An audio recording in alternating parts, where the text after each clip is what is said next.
Traffic signal બનશે smart, જ્યાં વાહનો વધુ ત્યાં ગ્રીન લાઇટનો સમય વધી જશે.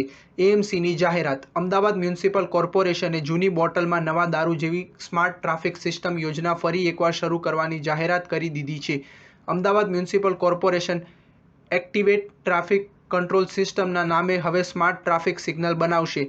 આ સિસ્ટમની મદદથી લોકોને ટ્રાફિક સિગ્નલ પર લાંબો સમય ઊભા રહેવાની મુક્તિ મળશે તેવો દાવો કરાયો છે. 5 વર્ષ અગાઉ પણ મ્યુનિસિપલ કોર્પોરેશન દ્વારા આ પ્રકારની સિસ્ટમ લાવવાની જાહેરાત કરાઈ હતી.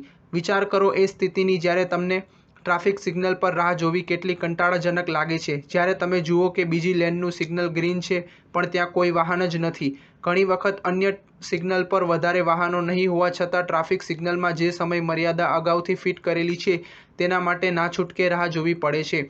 આ સમસ્યાનો ઉકેલ લાવવા માટે હવે અમદાવાદ ટ્રાફિક સિગ્નલોને સ્માર્ટ બનાવવામાં આવશે. આ પ્રકારની એટીસીએસમાં આર્ટિફિશિયલ ઇન્ટેલિજન્સ ધરાવતા કેમેરા લગાવાશે, જેના દ્વારા જે જગ્યાએ વાહનોની કતાર વધુ હશે ત્યાં ઓટોમેટિક સિગ્નલનો ગ્રીન ટાઈમ વધી જશે. ધારો કે કોઈ 4 રસ્તા પર એક સાઈડના સિગ્નલ ખુલવાનો 90 સેકન્ડનો સમય હોય અને ત્યાં ટ્રાફિક વધારે હોય અને બીજી સાઈડ ટ્રાફિક ઓછો હોય તો સિસ્ટમ ઓટોમેટિક બધી બાજુના ટ્રાફિકને ધ્યાને લઈને રેડ ટાઈમ ઘટાડીને 60 સેકન્ડ થઈ જાય છે, જેથી સિગ્નલ પર વેઇટિંગ ટાઈમ ઓછો થઈ જાય અને ચાલકોને જલ્દી નીકળવા મળે.